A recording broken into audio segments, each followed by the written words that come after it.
4:23 in the morning. I'm still here. I'm still on the air. The generator's whining again. She's old, and she drinks diesel like a drunk at the end of the world.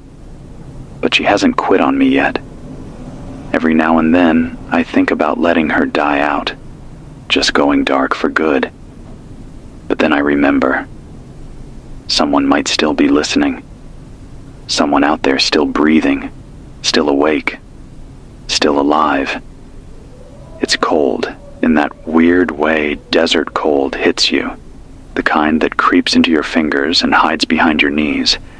And yet, there's dust in my coffee, because of course there is. Everything's dust now.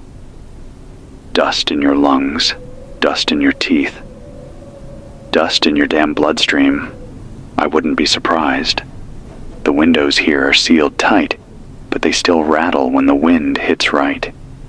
You can hear it sometimes. Not the nice kind of wind either. This one screams. It howls like it's angry.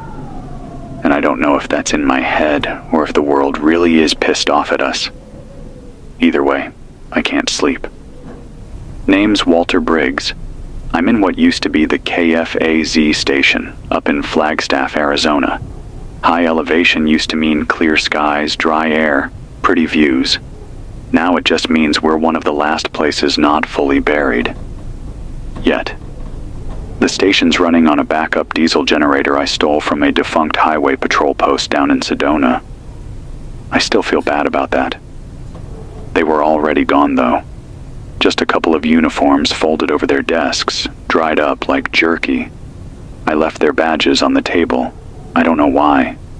Just felt right. I'm broadcasting on 107.4 FM. If you're hearing me, it means your radio's still working and your soul hasn't cracked all the way through yet. That alone makes you part of the lucky 1%. This whole thing, it didn't happen overnight. But damn, it sure felt like it. I think it started when the rain stopped. That was 2.5 years ago, I think. The last real rain I remember was a spring storm in April. It hammered the roof so hard I had to turn off the mics and wait it out. I remember I was mad because it ruined my interview with a local historian. I'd kill to hear that sound again. Real rain. Then came the heat, creeping up year by year. Nothing shocking at first. 101, 103, 106. But then the nights stopped cooling off. That's when you knew it wasn't normal. The earth started holding on to heat like it was afraid to let go. By last year, they started calling it the permanent drought. That's what the feds named it in their final report. I read that PDF 5 times just sitting in this studio while the walls sweated. It was the last thing I ever saw posted on a .gov website. Then the green started dying. Grass, trees, fields, like somebody drained the life right out of them. Arizona didn't have much to begin with, but even the tough stuff, the cacti, the mesquites, they started curling in on themselves, shrinking. Some of the locals said they heard them scream. I never did, but I don't doubt it. When the reservoirs dried up, that was the first time I really felt fear, like gut-level, can't-sleep fear. Lake Powell, Lake Mead, they shriveled into cracked basins, mud and memory. The Hoover Dam stopped producing. Vegas went dark. Nobody talked about it, but they knew. Everyone knew. You could smell the panic. The government didn't lie to us. Not exactly. They just softened the blow. They said it was a cycle. Said we'd recover. Emergency measures are being put in place. I think that phrase was in every press release. They said it right up until the satellites stopped transmitting. I remember the exact moment I knew something had snapped. It was a Thursday. I was drinking lukewarm instant coffee out of a mug that said, "Broadcast like nobody's listening," which used to be funny. The emergency alert tone came through. That high whine that used to give me chills even in good times. Then the message. Executive Order 14,229. Mandatory evacuation of Zone 12 through 16. Extreme sandstorm activity expected. That was it. No goodbye. No explanation. I remember the next town over, Winslow, was Zone 13. I tried calling everyone I knew. Nobody picked up. 2 days later, the sky turned red. Not orange, not golden. Red, like raw meat, like war. The wind didn't stop for 3 days. I couldn't even open the door to the station. I just sat here and watched as the world outside got erased. The streets disappeared. The trees bent backward. Cars flipped. I saw a woman dragging a kid by the arm, trying to outrun it. They vanished in the swirl. I don't know if they made it out. I doubt it. You'd think it would end, right? That after the storm, someone would come. Planes, aid trucks, rescue teams. Nothing. Just silence. I've heard whispers, from the static, from travelers. A guy came through last month with cracked lips and one shoe. He said California's gone. Just gone. Swallowed by the wind and the fire. Another woman from New Mexico said the last bus out of Albuquerque ran out of gas 10 miles east, and now it's a sun-bleached skeleton. I've heard Denver's under martial law. No one in, no one out. I've heard Chicago's underwater. Something about the Great Lakes breaching. But who knows? Everyone's guessing now. No facts, just rumors wrapped in hope. What I do know is this. The satellites are down. The grid is dead. Every major city south of the Rockies is either empty or burning. The Mississippi's running dry. The East Coast went quiet 2 weeks ago. We're standing in the bones of something that used to be called America. I've stayed alive thanks to canned food, melted snow, and some solar batteries I found buried under what used to be a Best Buy. I've rigged the tower with enough wire and tape to keep this signal going a little longer. I'm not sure how long. I keep this thing going for a few reasons. First, if you're listening, you're not alone. Second, I need to believe that this matters. Third, this might be the only history we've got left. No textbooks, no documentaries. Just this. A voice in the dust, remembering what happened, trying to understand it. Tomorrow, I'll read off the last known supply caches in the region. Most of them are probably empty, but if there's even a can of beans left, it's worth knowing. And maybe I'll talk about what we do now, how we keep going, what it means to survive when survival looks nothing like life. If you're alive, if you're listening, keep the radio on, keep breathing. This is Walter Briggs, 107.4 FM, somewhere above the sand, still broadcasting, still here. It's just after midnight. I didn't sleep again. I don't even know why I still check the time. The clock stopped meaning anything a while ago. The sun barely rises now, not the way it used to. It just bleeds into the sky like a bruise and hangs there, low and angry. No real sunrise, no sunset, just dust filtering the light until it dies.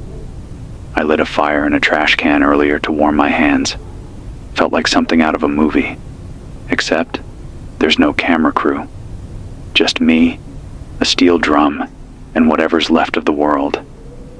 The sand blew in through a crack in the ceiling last night. I thought I patched everything, but it finds a way. It always does. Covered the mixing board in a thin layer of grit, like powdered rust.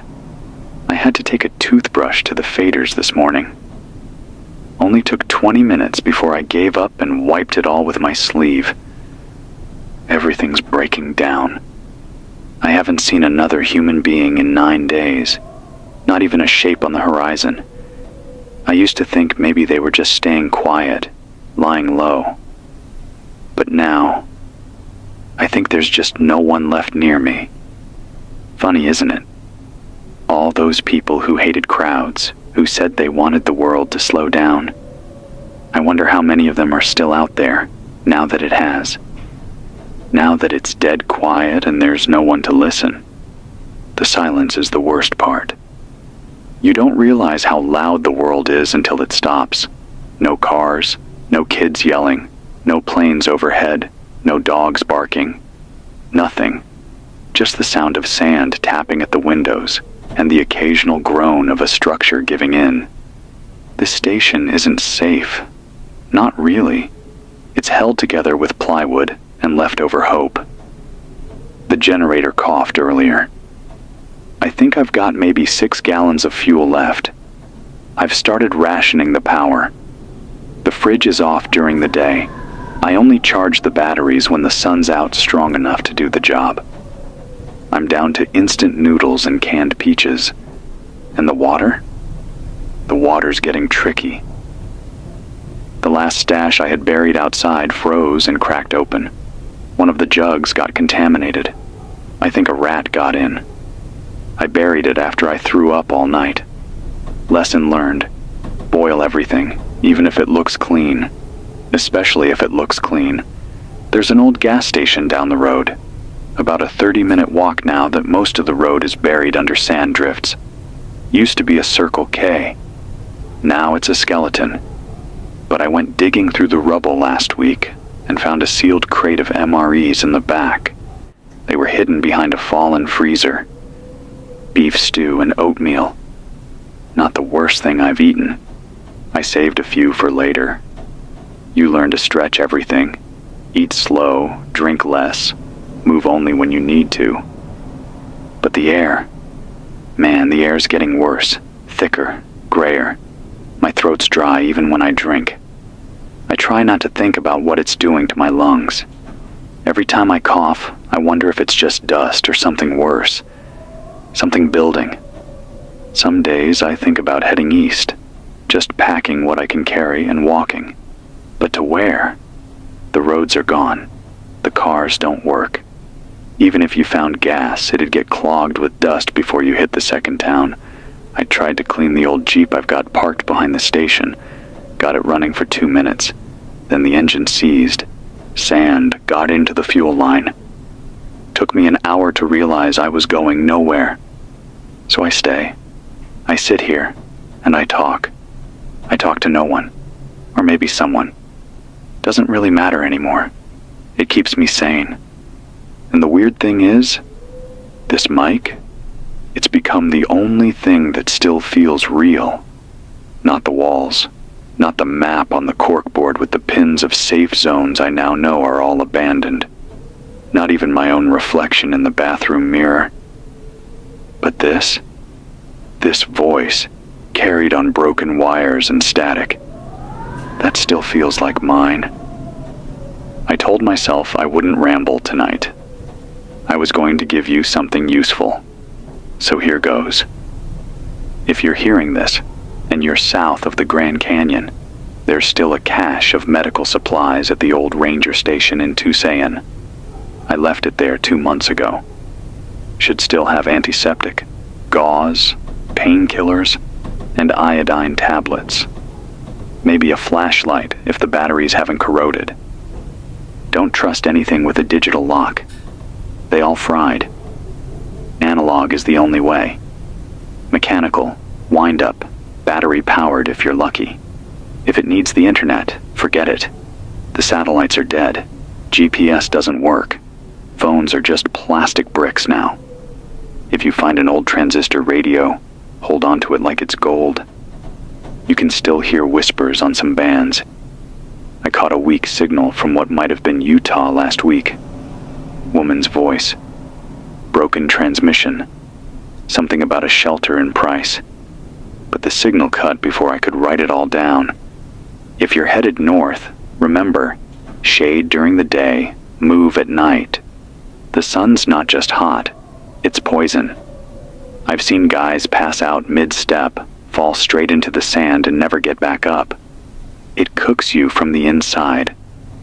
Your sweat doesn't help anymore. It just evaporates. You don't even know you're dying until you fall over. Wrap your face. Wear layers. It's counterintuitive, but it works. Keep the sand out. Keep your heat in. And for God's sake, keep something over your mouth. Breathing this stuff is a death sentence if you don't filter it. I found a kid once, just outside the station. Maybe 12, maybe less. Barefoot, burnt up from the knees down. Holding a toy flashlight and a Ziploc bag of crackers. He didn't speak, just looked at me like I was a ghost. I brought him inside, gave him some water, wrapped his feet. He stayed one night. Then in the morning, gone. Took a can of beans and the flashlight, left the crackers. I still think about him. I don't know if he made it. I don't know if any of us will. But here I am, still breathing, still talking. This is Walter Briggs, 107.4 FM. Still broadcasting. Still here. It's sometime around 2:15 a.m. Hard to say for sure. The station clock's been blinking 12:00 since the last surge hit the backup battery. The only reason I think it's around 2 is because my body feels it. That weird deep ache behind the eyes. Like sleep's tapping at the window but can't get in. I've got the lantern burning low beside me. Old kerosene one I found at a swap market years ago. Never thought I'd be grateful for some smelly little glass lamp. But here we are. The LED strips fried months back when the inverter caught fire, so now it's just this tiny flame flickering in the dust. I keep hearing things outside. Not people, just shifts in the sand, like something massive rolling over in its sleep. Could be the wind. Could be something else. I don't check anymore. I used to get up every time, flashlight in hand, peeking through the boarded up windows. Now I just sit still and let it pass. If it's coming for me, it'll find me. That's the thing no one tells you. The worst part isn't the fear. It's the waiting. You can live with hunger, with thirst. You can adjust to heat, to dirt, to being alone. But waiting? Waiting breaks something in your head. You start inventing things just to make the hours mean something. I cleaned the studio again this morning, swept the same patch of floor I swept yesterday. I reorganized the food shelf, counted the cans like it matters, 23 total. If I stretch them, I can go another month, maybe more. Depends how generous I'm feeling with myself. I still ration like there's a tomorrow coming.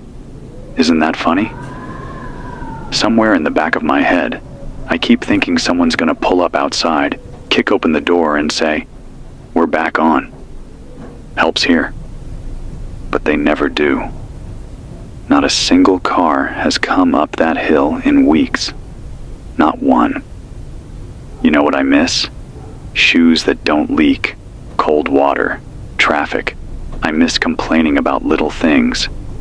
The AC's too cold. The coffee's weak. The internet's slow. God, remember the internet? We used to stare at glowing rectangles all day and think we were connected. Now I'd kill just to hear another real voice. I think about my sister sometimes. She was in Dallas when things started getting bad. Worked at a hospital. We texted every day, even during the rolling blackouts. She used to send me pictures of the hospital garden. Just a couple raised beds behind the ER tomatoes, peppers, mint. Said it helped her patients feel like they were still part of the world. Last I heard from her, she said the generators were failing. That was, I don't even know, 6 months ago? Maybe more. I messaged her back, told her to head north. told her I had space at the station. I watched the message sit there. Delivered, never read. Then the towers went down, and that was it. I don't even know if she's alive. You learn to live with maybes. So here's the update. If you're traveling east along I-40, what's left of it, you'll want to avoid Holbrook. The bridge collapsed during one of the windstorms last month. There's no safe crossing over the wash now, and the mudflats underneath are like quicksand. I watched a guy on foot sink to his waist trying to ford it. Had to cut loose everything he carried just to get out. There's better luck heading north, past Mormon Lake. There's a hunting cabin out there that used to belong to a guy named Steve. If it's still standing, you'll find dried meat, some tools, maybe even clean blankets. Last I checked, the lock was busted.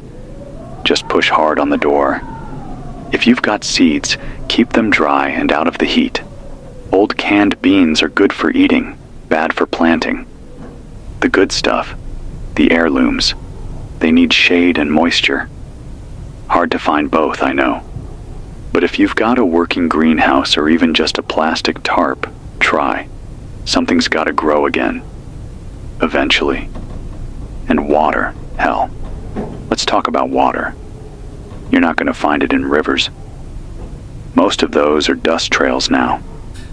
But I've found condensation traps still work in the mornings if you set them right. Dig a shallow pit, line it with a clean plastic sheet, put a cup or bottle in the center, and weight the top. The ground still sweats a little overnight, even in this mess. Not much, but a sip's a sip. If you've got charcoal or even old burnt wood, crush it and run your water through it. Wrap it in cloth if you don't have a filter. Anything to catch the grit and bacteria. You might not get it sterile, but you might live a day longer. And that's the game now, living one day longer. I keep thinking about something my dad used to say. He ran a roofing company in Phoenix. Survival isn't strength, it's stubbornness. He meant it about the business, but it applies now more than ever. You out-stubborn the world, even if it's trying to bury you. Maybe that's why I'm still here. Not 'cause I'm strong, not 'cause I'm smart. Just too damn stubborn to die. I wrote a list earlier. Things I'll do if this ever ends. Not big things. Little ones. Stuff that doesn't make sense to anyone else. Here's what I got. Buy a cold bottle of root beer. Sit in a lawn chair and watch kids play baseball. Take off my shoes and walk barefoot in green grass. Go to a diner, order pancakes, leave a stupidly big tip. Call my sister, even if all I say is, hey. I read that list to myself when it gets bad. When the generator chokes, or the wind gets too loud, or the silence presses too hard. I don't know if any of you out there are doing the same thing. Making lists, holding on to scraps of normal. But if you are, don't stop. It's not dumb. It's not a waste. It's a reminder, a signal. Proof that some part of you remembers how to be human. That still matters, even now. This is Walter Briggs, 107.4 FM. Still here, still breathing, still stubborn. I think it's morning. Hard to tell. There's no sunrise anymore. Just a slow shift from black to rust-colored haze. Used to be that even the worst days had a kind of rhythm. Dark, light, dark again. Now the sky just glows like a dirty bulb, dull and uneven, and fades without warning.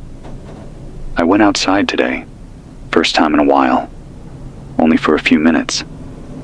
The wind had died down, and I figured if I didn't move, I'd forget how to. My boots cracked at the seams when I put them on.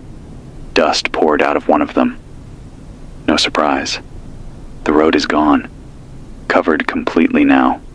Just dunes where asphalt used to be. There's something heartbreaking about that. Roads were direction. purpose, proof that someone had once needed to get from here to there. And now it's just empty folds of sand, like the land's trying to smooth everything over and pretend we were never here. I climbed the radio tower. Not all the way. Just to the second platform. Hadn't done that since the third sand surge. The wind peeled skin off my face last time. But today was calm enough. Still air. Too still. From up there, you can see how far it goes. Sand all the way to the horizon. Not just dunes, buildings half buried, cars like beetles tipped on their backs, power lines poking out like snapped bones, and the silence. It's like standing inside someone's grave and waiting for the dirt to settle over you. I didn't see anyone. No movement, no smoke, no sign of life. I looked for hours, felt like hours anyway. And then I came back down, because what else is there to do? The only thing louder than the silence is the station when I get it humming again. I'm running the generator in 2-hour chunks now. Any longer and it heats up too much. Any shorter and the signal cuts off mid-sentence. I've started writing down the exact time it sputters so I can anticipate the next shutdown. It's stupid, I know. But stupid routines keep your brain from cracking open. I found an old voice recorder in the drawer this morning. Still had batteries. There was a message on it. Thought maybe it was from one of the interns back when we still had people coming in and out. But it was me. From 5 months ago. I don't even remember recording it. But there I was, rambling to myself, same as now. Saying things like, "Don't forget to check the south window and refill the water jugs under the sink." My voice sounded higher, lighter, less tired, less broken. I listened to it twice, then turned it off. I don't know if I'll ever sound like that again. There was a time when people sent letters to this station. Emails, postcards, even handwritten notes folded into cassette cases. A woman from Prescott once mailed me a sketch of her backyard, sunflowers and a swing set, with a handwritten caption, "Still beautiful things here." That sketch is gone. Mold took it. But I still remember it. Still see it in my head sometimes when I close my eyes and try to sleep. There are days I worry I'm forgetting faces, names, the sound of my mother's laugh, the curve of my neighbor's handwriting, what rain smells like when it hits warm pavement. Those things were solid once, real. But now it's all soft around the edges, like a dream I had too long ago to trust. But I remember the important things. I remember how to make a battery from vinegar and copper wire. I remember which plants are still safe to eat even when they look dead. I remember the name of the woman who helped me patch the roof after the first storm. Linda. Her name was Linda. She wore a red scarf and cursed like a mechanic. She died in April. I buried her behind the station, under a twisted pine that hasn't grown a needle in 2 years. I left her scarf on the branch. It's still there, flapping sometimes. Like maybe she's waving. If you're out there and you've made it this far, you already know this isn't a story about waiting for rescue. No one's coming. Not from Washington, not from FEMA, not from space. This is it. What's left is what we build with our hands, what we remember with our minds, what we save with our guts. I've been thinking about the future, not in a grand way, not cities rising again or nations being reborn, just smaller things, like someone finding this station someday, wiping the dust off the mic, sitting down, flipping the switch, and talking, like I am now. That's the only future that makes sense to me anymore. That this voice doesn't vanish when I do. That someone, even if it's just one person, hears this and knows. Someone made it. Someone stayed. Someone gave a damn. I found a bird's nest in the rafters today. Empty, but still held together. Twigs, wire, string. Something had lived there once, fought to make something in a world where everything's falling apart. If a bird can do it, so can we. This is Walter Briggs, 107.4 FM. Still here, still holding, still talking. I skipped a day. First time I've done that since this whole thing started. Not on purpose. I just couldn't. Woke up coughing blood. Not a lot. Just enough to make me stop moving for a while. I laid there on the floor of the studio, watching the dust shift through a crack in the ceiling. Couldn't even sit up at first. Just stared at it, floating. Looked like snow if snow burned your lungs and scratched your eyes. Eventually, I got up, wiped my mouth, drank what was left of the filtered water, and tried not to think too hard about what's growing in my chest. Might be nothing. Might be the air. Or maybe this is just what happens when you breathe grit for a year straight. I don't know. There's no doctor to ask, no WebMD. Just you, your symptoms, and your best guess. I still can't bring myself to call it dying. Not yet. But something's changing. Inside me. In the air. In the world. The wind feels different lately. More erratic. Comes in strange pulses. Like the earth's breathing in shallow gasps. The sand doesn't fall in waves anymore. It just hangs, suspended, like the atmosphere's thickened with grief. I don't hear animals anymore. No birds, no coyotes, not even the damn crickets that used to hide under the foundation. Just the sound of things cracking, shifting. The occasional groan of the building giving up another inch. A week ago, I found a diary.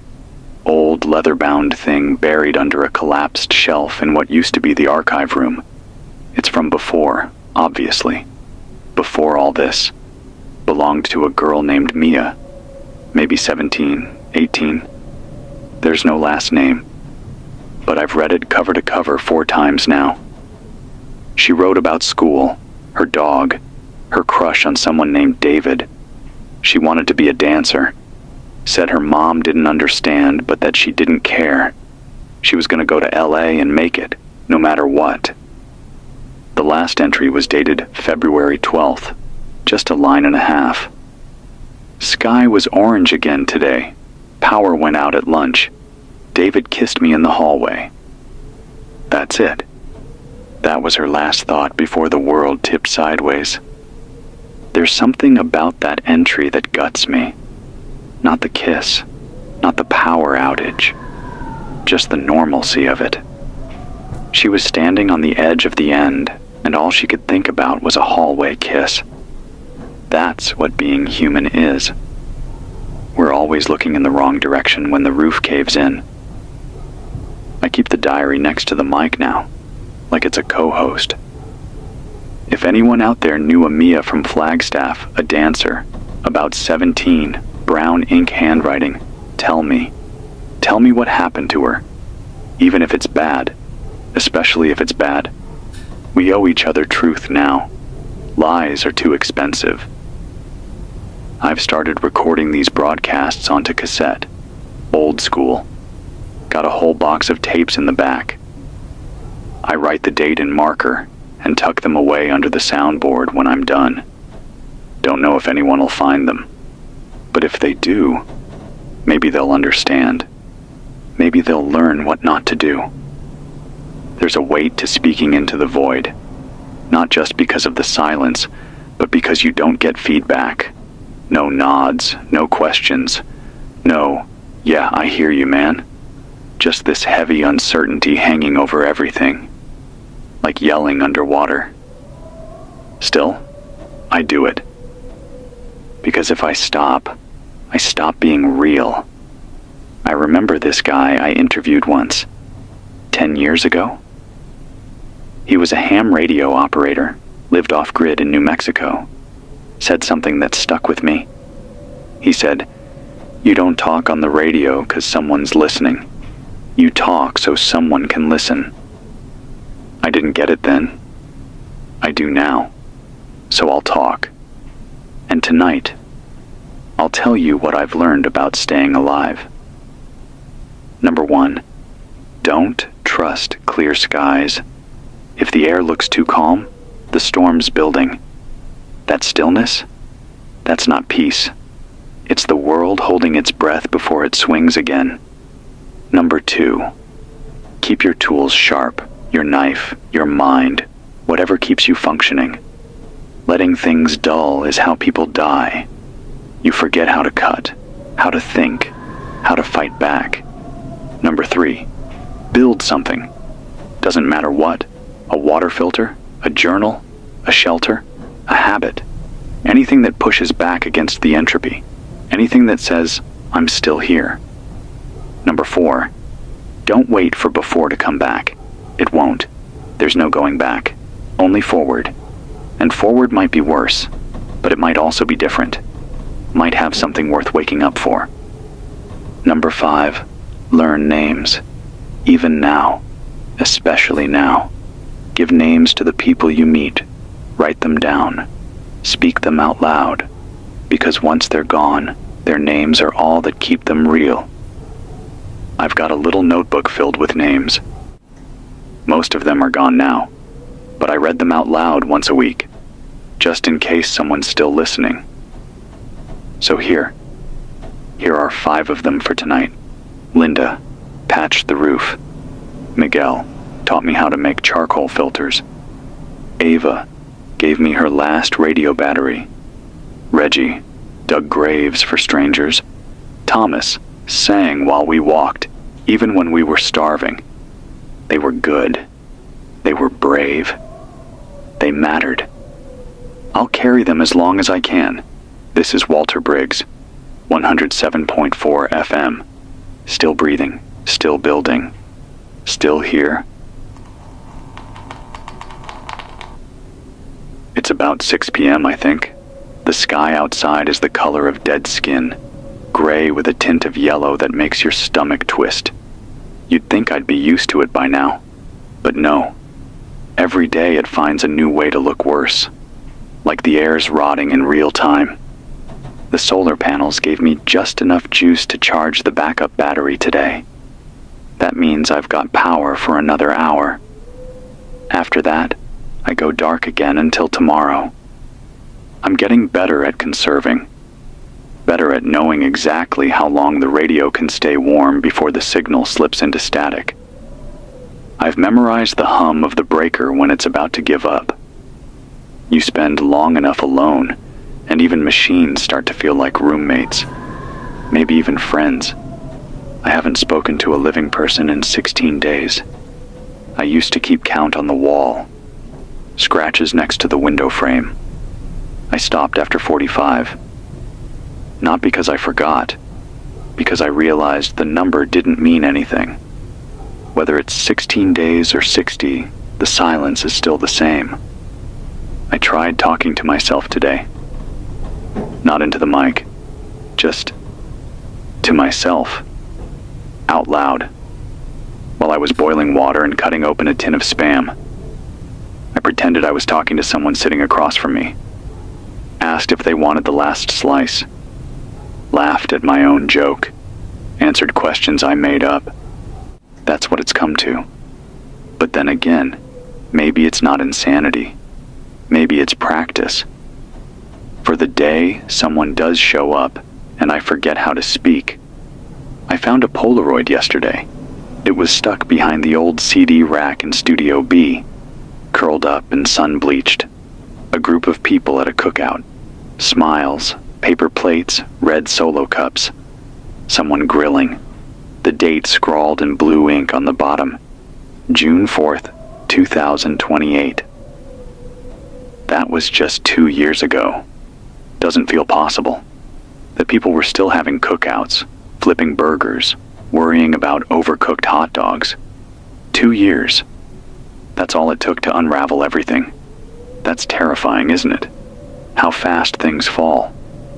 We like to believe collapse is slow, that we'll see it coming, that there'll be signs, warning lights, blinking alerts.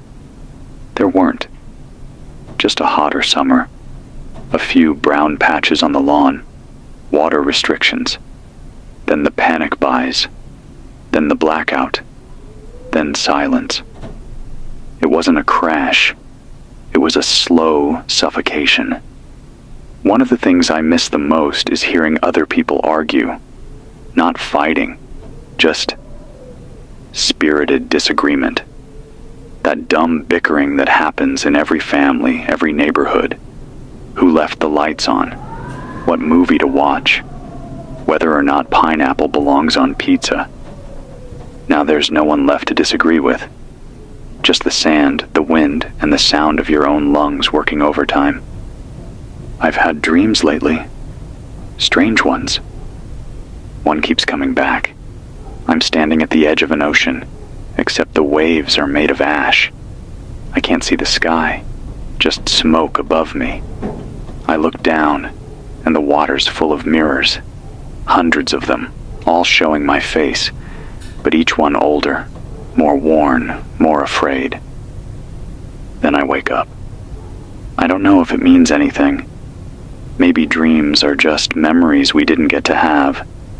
If you're out there, and you've been having dreams like that, don't ignore them. Write them down. Save them. They're part of you. And right now, every piece matters. I used to think surviving meant keeping the body going. Food, water, shelter. But I'm starting to think survival's about memory. About remembering why you bothered to stay alive in the first place. That's the part no one talks about. It's not the hunger that breaks you. It's forgetting the taste of your favorite meal. Not the thirst. It's forgetting the sound of pouring water. Not the silence. It's forgetting the way someone you loved used to say your name. So here's my challenge to you, whoever you are, wherever you're hiding. Speak a name out loud tonight. Doesn't matter whose. Someone who mattered. Someone you don't want to fade away. Speak it, even if no one's there to hear. And if you can't remember one, borrow mine. Say it out loud. Walter Briggs. Let the wind carry it. Because if a voice echoes through this dust long enough, maybe that's a kind of resurrection. I don't have updates tonight. No new supply caches. No sightings. No signals. Just this. I'm still here. Still stubborn. Still breathing. Still carrying the voices of people who can't anymore. This is 107.4 FM. Walter Briggs. Signing off for now, but not for good, not yet. It's night again, not dark, just less bright, like someone dimmed the sky instead of turning it off. I'm sitting in front of the mic, wearing 2 jackets and a scarf I found wrapped around the skeleton of a mailbox last week. Smells like dust and old perfume, but it's warm. That's enough. The generator's purring steady tonight. That's rare. Usually it coughs and kicks like a mule. Maybe it's trying to encourage me. Maybe it knows I'm running low on reasons to talk. I tried to listen to old music earlier. Had a scratched up USB stick I'd salvaged months back. Plugged it into the radio board and hit play. Took 15 tries before anything came through. It was a cover of Stand By Me. Just the intro, a guitar strum, then static. But for a moment, my heart twisted. I remembered things I didn't realize I'd forgotten. Dancing barefoot in my sister's living room, getting the words wrong on purpose, laughing. God, laughing. I haven't done that in forever. Not the real kind. That's the part I miss most. Joy that didn't feel guilty. There's a rhythm to surviving. But there's no melody.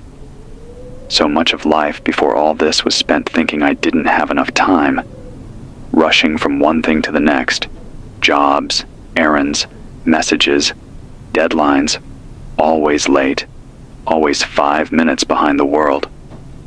Now, I have all the time in the world. And it's too much. Too much quiet. Too much space to think. I think about the world before the sand. What we valued.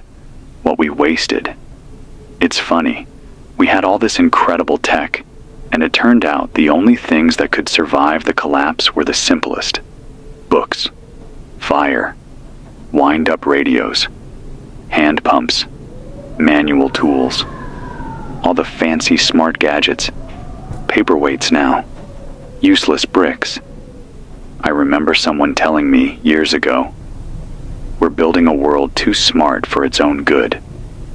Thought it was a grumpy old man's complaint at the time. Turns out he was right. Now the smart world's gone dumb, and we're crawling back to basics. If you're listening to this, and your hands are blistered from turning soil or pulling wires, good. That means you're still fighting, still trying, still part of the species that refuses to go down quietly. The sky's clearer tonight than usual. I can see a few stars through the haze, just barely. I wonder if they're looking down at us with pity or just indifference. Probably neither. Probably just burning like they always have. That's their job. Burn, shine, repeat.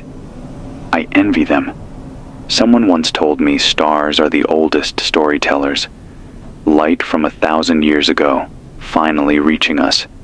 Proof that the past doesn't stay buried, not entirely. So maybe this broadcast is my light, reaching out, taking its sweet time. Maybe someone hears this a year from now, or 10, or 50. Maybe I'm already gone when it gets to them.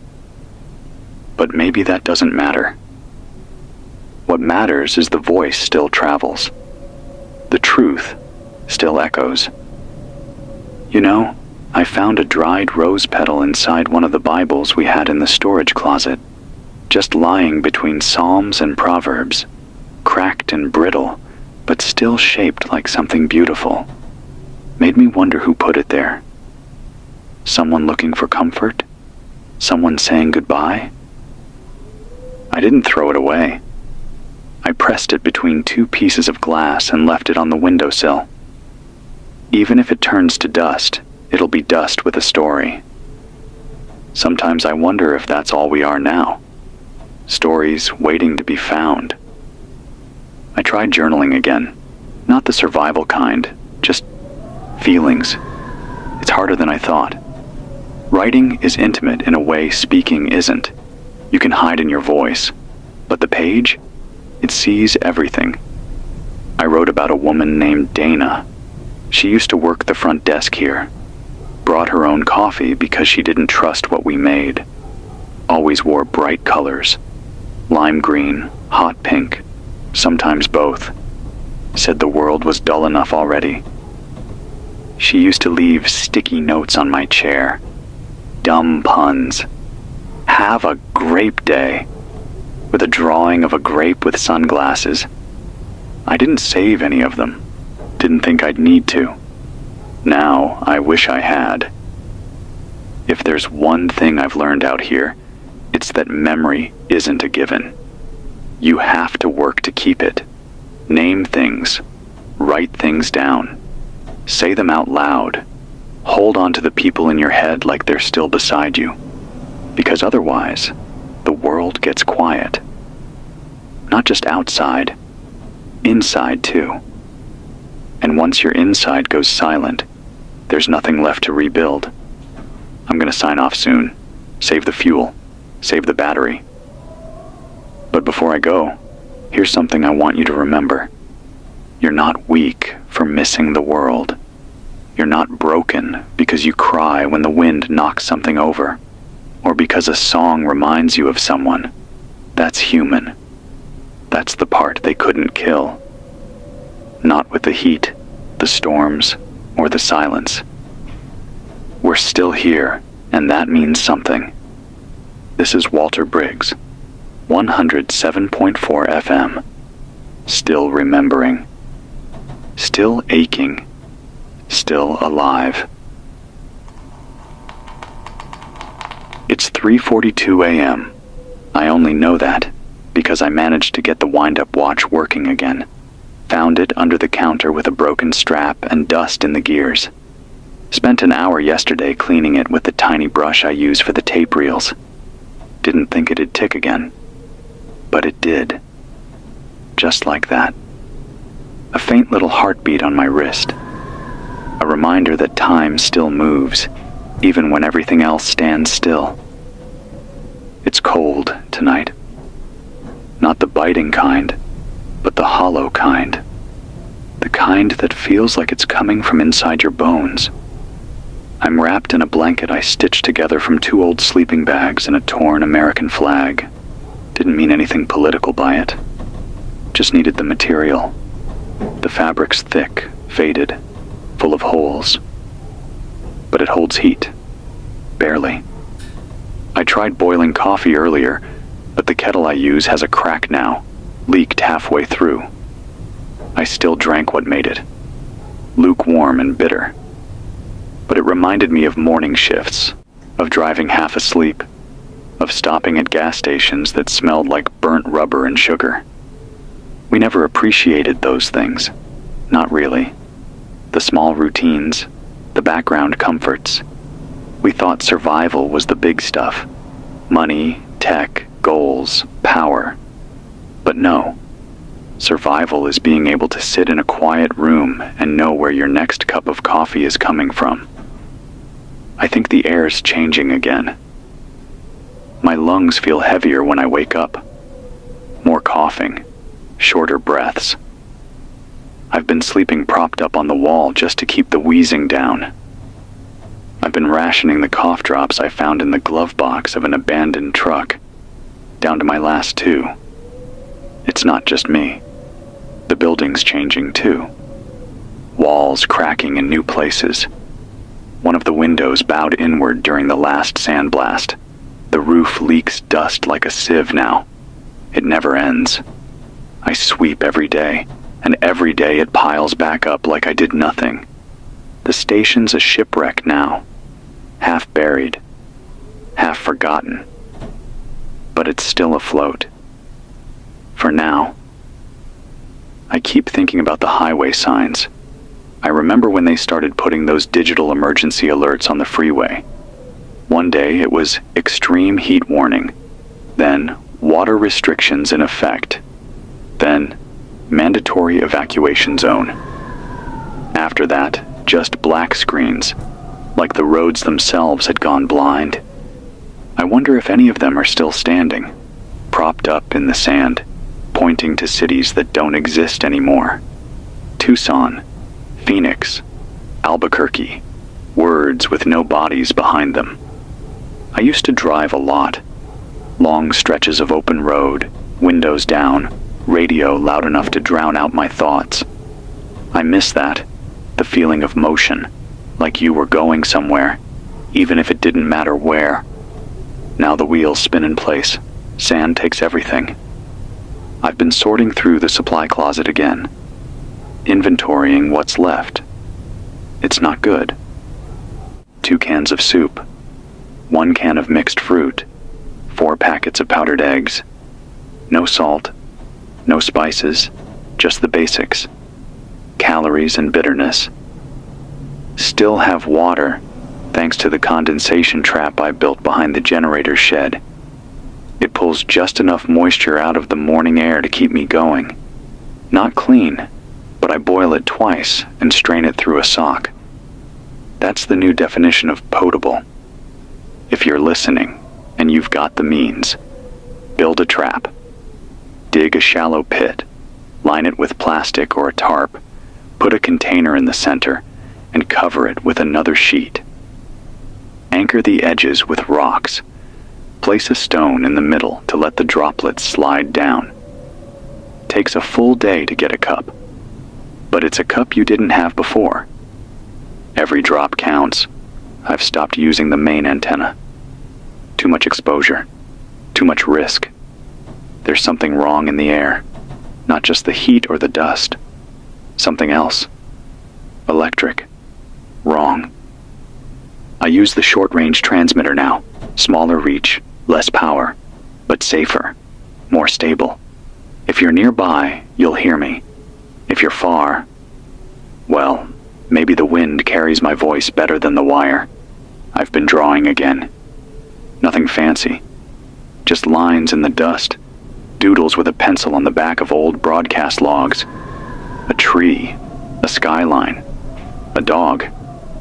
They're shaky. I've lost my touch. But they remind me of who I was before this. Before everything dried up and started breaking. There's a part of me that still wants to create, even in all this decay. That's the contradiction, isn't it? We're built to make things. Even when the world's taking everything away, we're still out here. Building, writing, singing into the static. You can't kill that. You can bury it, starve it, erase the walls that held it. But as long as there's breath, there's creation. I carved a sentence into the wall above the mixing board yesterday. Someone was here. Maybe that's all this broadcast is. One long carving in the stone. Proof that someone stayed. That someone gave enough of a damn to leave a mark. So if you're out there, listening, breathing, building your own mark in the sand, remember this. You're not alone. You might not hear anyone. You might not see anyone. But you're part of something. A chain of voices stretching through the dust, holding on, hanging in, just like me. This is Walter Briggs, 107.4 FM. Still drawing, still whispering, still here. It's just past noon, I think. The light outside is thick again. Can't tell if it's a dust front or just the way the sun hits the air now. Everything looks smudged, like someone dragged a dirty hand across the sky. The power's running low. I've got maybe 2 more hours before the generator overheats again. The fuel I siphoned last month is almost gone, and I don't know if the truck I've been eyeing out back will give up anything useful. I've tried twice already. Found nothing but bone-dried tanks and cracked hoses. Third time's hope, I guess. It's quiet. Too quiet, even for here. The wind hasn't blown in 2 days. That should feel like a relief, but it doesn't. It's like something's holding its breath. And when it exhales, I don't think we'll like what comes with it. The pressure's different. You can feel it in your chest, like the air's sitting heavier. I'm coughing more. My hands shake when I stand up too fast. Not from hunger, just weakness. I'm running on reserves. Physically, mentally, whatever word you want to use for spirit. I'm not ready to go. But I'm closer than I want to be. I've started sorting through my tapes, the ones I recorded since this whole mess began. I listen to old entries sometimes. I don't know why. It's like watching a slow-motion collapse in reverse.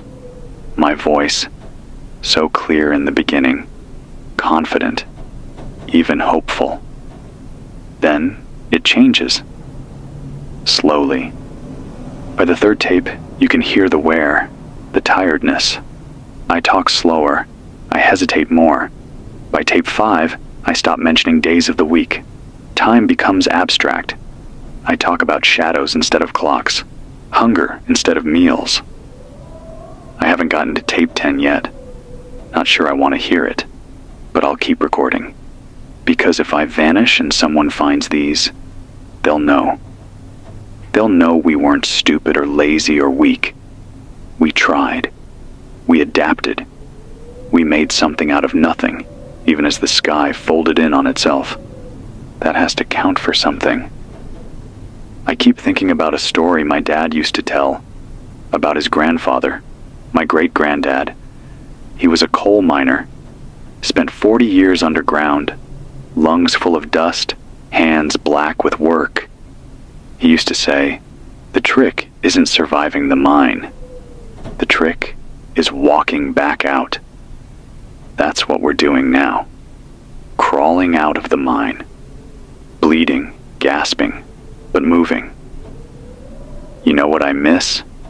Not just people, not just sound. I miss randomness. Before all this, life was unpredictable. You never knew who you'd bump into, what song would come on the radio, whether the barista would spell your name right. Now everything is expected. The silence, the dust, the dying. I miss surprise. The kind that didn't come with fear. The last time I was truly surprised was when a kid knocked on the station door. This was maybe a month after the last evacuation order. He couldn't have been more than 10. Face wrapped in a shredded t-shirt, backpack with one strap, no shoes. He just looked up at me and asked if I had a map. Not food, not water. A map. That stuck with me. Because even at the end of the world, he wasn't looking for comfort. He was looking for direction. I gave him my last atlas. Big thing, laminated pages, outdated by at least a decade. But it showed rivers and terrain and maybe, just maybe, a way forward. He took it, nodded once, and walked away without another word. I watched him disappear into the heat shimmer. I hope he found something better than this. If you're listening, kid, I still have your name written in my notebook. Jonah. I remember. Tonight, I'm going to try and fix the main antenna. It's risky. The wind's supposed to pick up again, and the higher I go, the harder it is to hold steady. But if I can boost the range even a little, maybe this signal reaches someone it hasn't before, someone who needs it. Because I do believe there's life out there. Maybe not in the way we used to know it, but people are still scraping by, scavenging, farming, walking, talking, dreaming, even if the dreams are smaller now. And those people need voices, not commands, not announcements, not orders, just voices. Real, broken, stubborn voices. Saying, "We're still here." That's what I'm trying to be. One stubborn voice, buried in static, refusing to shut up. I'll go climb the tower after this. Patch the cable. Maybe tie down the weatherproof tarp that's come loose. If the wind doesn't knock me down, I'll be back on the air before sundown. And if it does, well, then someone else will have to pick up the mic. You listening? Anyone? You're up next. This is Walter Briggs, 107.4 FM. Still talking, still alive, still here. It's late again. Could be midnight. Could be 4 in the morning. Time blurs when the sky doesn't change. The wind came back, brought something with it. I don't know what exactly, but the air smells different. Like metal. Like burned copper and dried blood. It clings to your tongue. I tried to cover my face with the old gas mask I found in the storage bin, but the filters are shot. They clogged after 10 minutes. I still wear it anyway. Not for safety, just for the feeling that I'm doing something. The antenna's patched. For now. I climbed the tower right after I signed off last time. Nearly fell twice. Rust everywhere. The screws holding the dish in place had worked themselves loose from vibration, or maybe just age. I tightened what I could, tied the rest down with whatever wire I had left. Half of it is copper from old speaker cables. The view from up there, God, It's hard to describe. You see too much. You see how far gone it is. The sand dunes swallowing rooftops. The black skeletons of trees that used to line the ridge. The empty strip mall down the hill with signs still flapping in the wind even though the glass is all blown out. It used to be comforting up there. High ground. Perspective. Now, it just feels like standing at the edge of a grave too big to fill.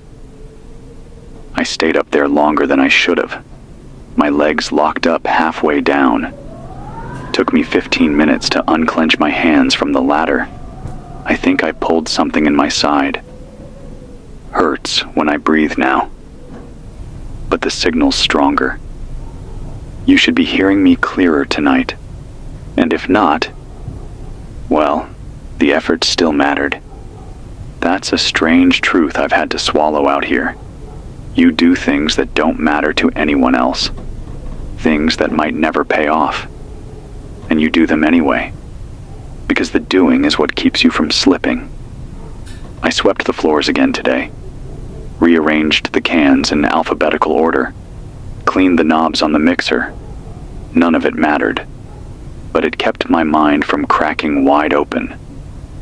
I've been having conversations with voices that don't exist.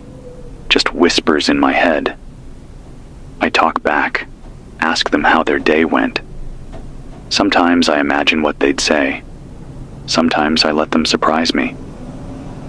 A few nights ago, I laughed so hard at one of my own made-up jokes I almost passed out. Crazy, right? Maybe. Or maybe it's just what happens when the world gives up its voice and you're left filling in the silence. I miss cities. Not even the big ones. Just the feel of civilization. Stoplights, storefronts, the hum of air conditioning, the smell of someone else's food through an open window. I used to hate traffic. Now I'd trade a week's worth of food just to hear one car engine again. Even the birds are gone now. Used to be at least 1 or 2 pigeons hanging around the tower, probably nesting under the solar panels, but I haven't seen one in days. Nothing flies here anymore, not even the bugs. I don't know what that means. Maybe nothing. Maybe everything. People used to call me a pessimist. I don't think that word means much anymore. If you're hearing this, you've probably already been through hell. You've seen what the storms did to the cities. You've walked through neighborhoods that look like they were bombed. You've eaten food that expired 10 years ago and said thank you for it. You don't need hope speeches. You need facts. So here are some. The northern side of Route 89 is mostly clear, but the overpass near Gray Mountain collapsed. You'll need to detour. I marked the safest path with road flares, but those are probably dead by now. There's a truck stop west of Cameron that still has solar panels on the roof. Last I checked, they weren't shattered. Inside, the coolers are useless, but there's a back storeroom with blankets, matches, and some vitamin packs. Don't touch the canned ham. Trust me. If you find a pair of boots that aren't cracked, take them. Even if they don't fit. Trade them. Patch them. Shoes are gold now. Don't drink from standing puddles, no matter how thirsty you are. They're filled with chemical residue from the power plant runoff. I lost 2 people that way. Violent deaths.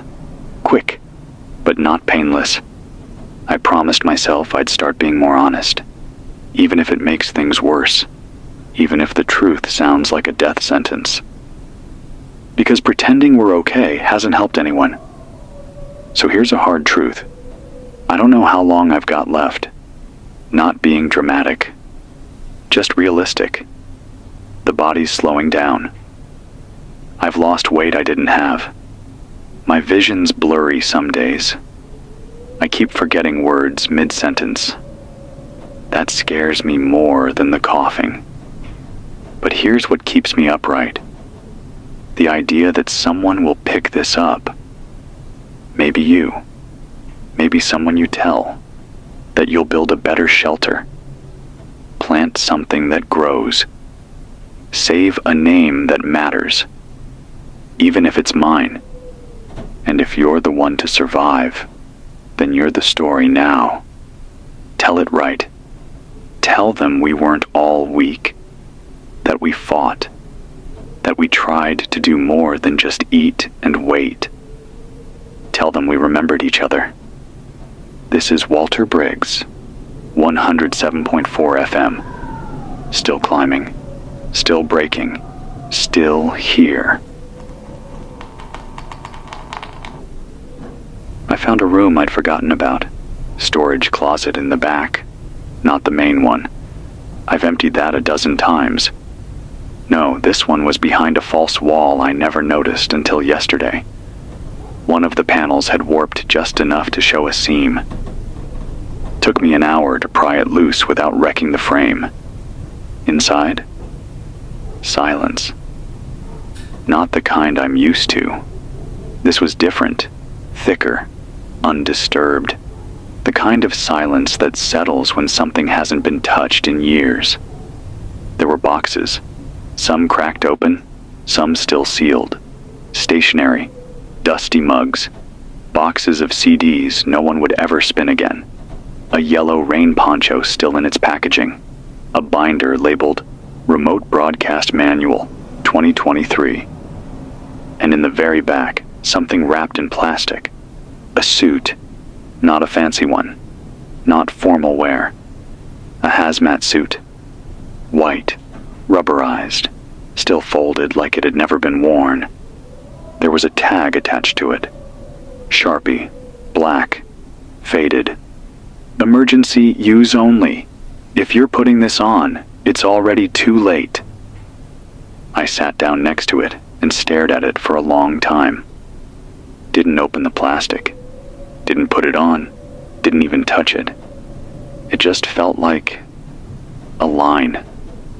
Like stepping past it would mean something I wasn't ready to admit. That maybe this wasn't just heat and wind and dust. Maybe it was something deeper.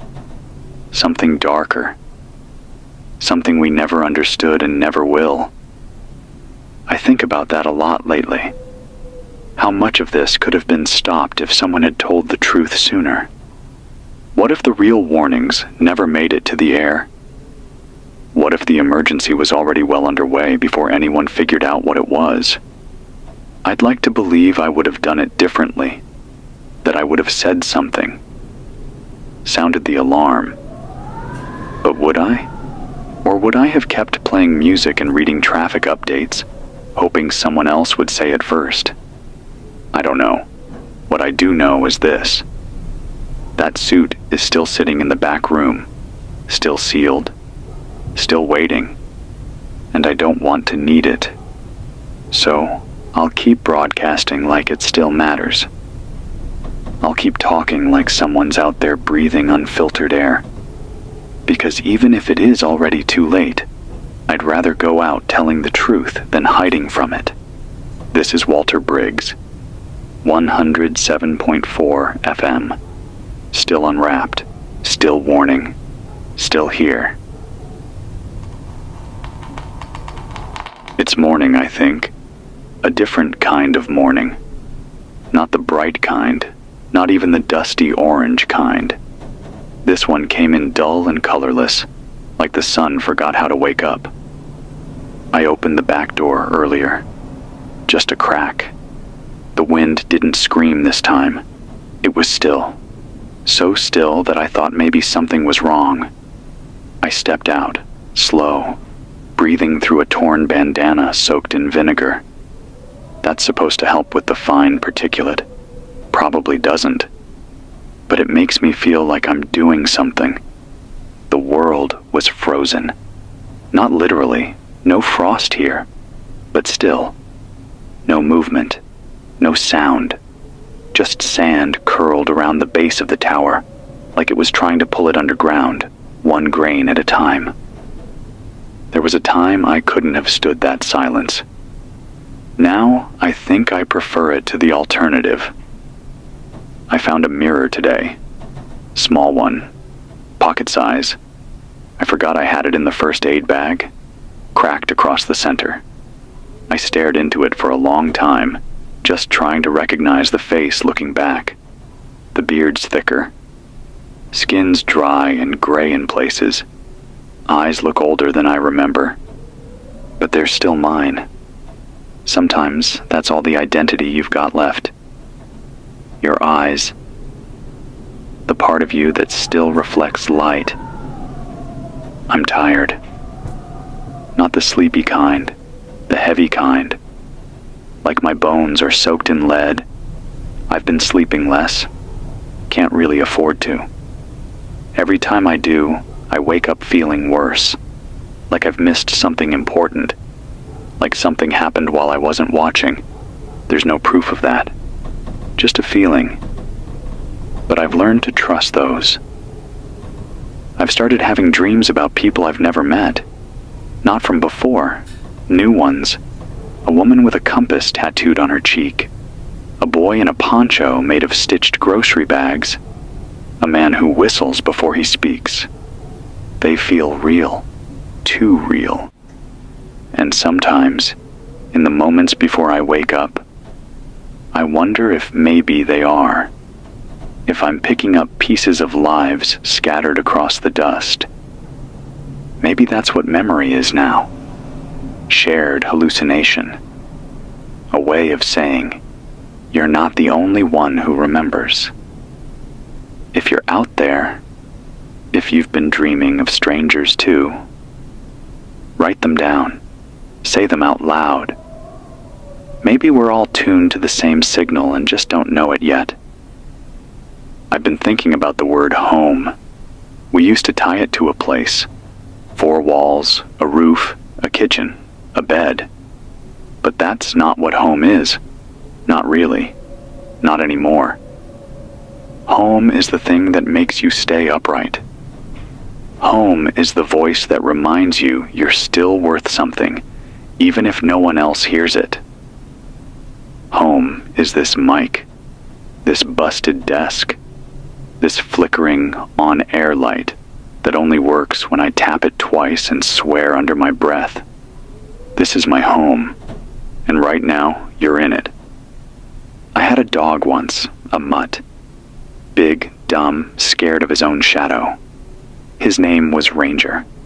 Found him on the side of the road during a rainstorm, long before all this started. He followed me home and never left. Slept at the foot of my bed for 6 years. Snored like an engine. He died before the drought. Old age, peacefully, in his sleep. I buried him under a sycamore in my backyard. Put a rock over the spot. Painted his name on it in red. That sycamore is probably dust now. But in my mind, Ranger's still there, snoring, waiting for me to drop food, looking up every time I say his name. Funny how the dead can feel more alive than the world around you. I talk to him sometimes, out loud, usually when I'm cooking or fixing something. I tell him about the wind, about the tower, about the way the sun looks now, about how everyone's gone. Sometimes I imagine he answers. That's the thing, isn't it? The imagination survives longer than the body, longer than the infrastructure. It's stubborn. It keeps building people to talk to when the real ones vanish. I wrote something today. I don't know if it's a poem or a journal entry or just me trying to keep my thoughts from unraveling, but I'll read it anyway. There is no sunrise in this place, only light that forgets how to fall. But still I rise, still I speak, still I name the silence aloud. That's the kind of thing I would have mocked once. Now it feels like a prayer. I don't know what you've got where you are. A tent, a basement, a half-collapsed church. Maybe nothing but a blanket and a ditch. But if you're still breathing, still tuned in, we're the same. 2 lungs, 1 pulse, a shared stubbornness. This is Walter Briggs. 107.4 FM. Still whispering, still waiting, still here. I didn't think I'd be back on tonight. The generator kicked out mid-afternoon. Sounded like someone slammed a metal door shut from inside the engine. I thought that was it. That I'd finally talked my last words into this mic. Spent 2 hours staring at it, not knowing what to do. And then I moved. Instinct, maybe, or muscle memory. Crawled underneath the chassis with a wrench and a flashlight held between my teeth. Took the damn thing apart, bolt by bolt. Found a pebble the size of a marble jammed into the intake valve. Must have blown in during the last storm. I cleaned it out with a rag soaked in water I didn't have to spare. Put it all back together with shaking hands. Didn't even test it first.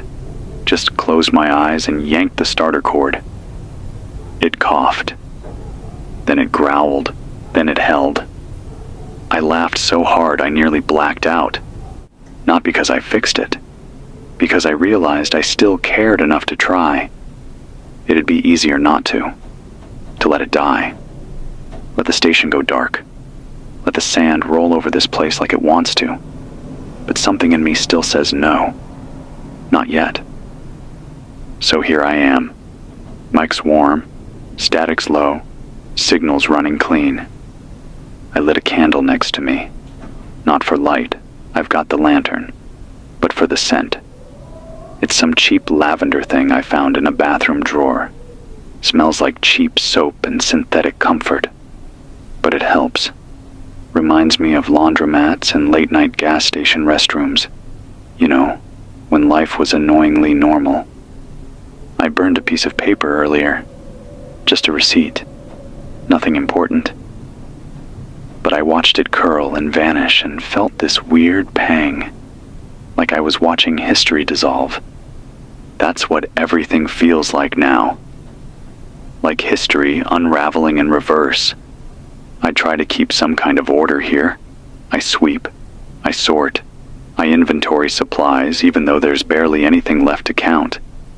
I mark the wall for every day I talk into this mic. There are 97 marks now.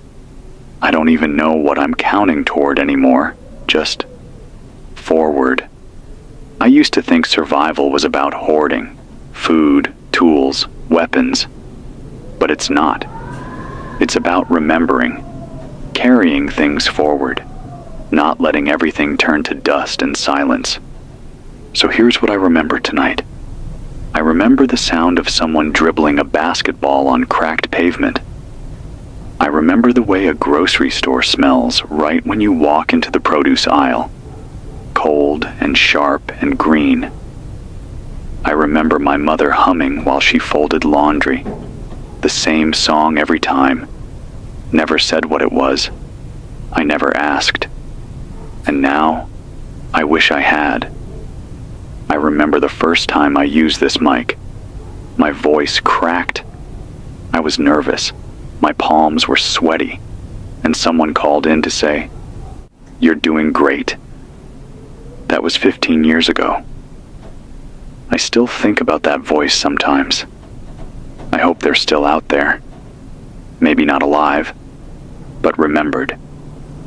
And here's something I want you to do. Whoever's listening. Make a list. Just 10 things. Things you can't touch anymore. Things the world took. Not because it'll bring them back, but because the act of writing them means they mattered. Even if the paper blows away. Even if the ink fades. Even if no one else ever sees it. It's proof. You were here. You felt. You noticed. That's how we survive the silence. We name it. We talk back to it. It's like that trick you do when you're afraid of the dark. You talk to it like it's a friend. Pretend the shadows are listening. And maybe they are. I found a photo in the drawer today. It's folded and water damaged. But but you can still make out three people: a woman with curly hair, a man in sunglasses, a kid in the middle grinning so wide his cheeks practically fold into his ears. On the back it says, Mammoth Caves, July 2030. Best day of our life. That's it. Just that one sentence. Best day of our life. I don't know them. I never will. But now that photo's on the wall next to my mixer, because it matters. Because someone thought that day was worth remembering, and I won't let it be forgotten. We owe each other that much. We owe the past more than dust. And we owe the future something to build on. Even if it's just this. A voice. A memory. A story scratched into sand. This is Walter Briggs. 107.4 FM. Still fixing. Still stubborn. Still here. It's hot today. Not just regular hot. Body burning, tongue cracking, breath catches in your throat hot. The kind of heat that makes you dizzy just from thinking too hard. Even in the shade of the station, the air feels like it's pressing in from all sides. I tried stepping outside for 10 seconds. 10. And came back, soaked in sweat and coughing grit. The winds changed directions. Again. That's the third time this week. Used to blow west to east mostly. Now it just swirls, like the desert's forgotten which way it wants to die. The sand's piled up over the generator shed again. I'll have to dig it out tomorrow if I want to keep running this rig. But not tonight. I don't have the strength. Every time I swing a shovel lately, I get lightheaded. The kind of dizzy that makes your knees forget how to hold you. So I'm saving my strength. For the microphone. For this. Because even if I pass out tomorrow morning and never wake up, at least someone will hear this part. At least the last thing I did was talk. That has to count. I went through the kitchen cabinet again. What's left of it? 3 saltine crackers. 1 can of kidney beans. Half a jar of peanut butter with a layer of dust stuck to the top like icing. No utensils left. Just a chunk of plastic from a broken fork I used to scrape the sides of the jar. Survival now is eating peanut butter with your fingers and not caring what sticks under your nails. I drank the last of the filtered water about 6 hours ago. No rain in days. No condensation this morning. Clouds passed, but they didn't stop. They never do anymore. Just ghost shapes against the sky, moving fast, promising nothing. I've been rationing movement. 20 steps per hour max. Stay still. Preserve. You'd be amazed what your body can do with almost nothing, if your brain doesn't quit on you first. I sang to myself earlier, out loud, just one line. It wasn't on purpose, it just slipped out. A melody from some old commercial jingle. I haven't heard that ad in maybe 10 years, but there it was, word perfect, in my voice, hanging in the heat. It made me cry. Not for the jingle, for the fact that it was still there, when so much else is gone. The mind holds on to the strangest things. It drops names, birthdays, phone numbers, but never forgets the sound of an ice cream truck jingle or your dad yelling during football season. That's the stuff that survives. I've been keeping a tally of small things I can still feel. The scratch of sand against the glass when the wind shifts.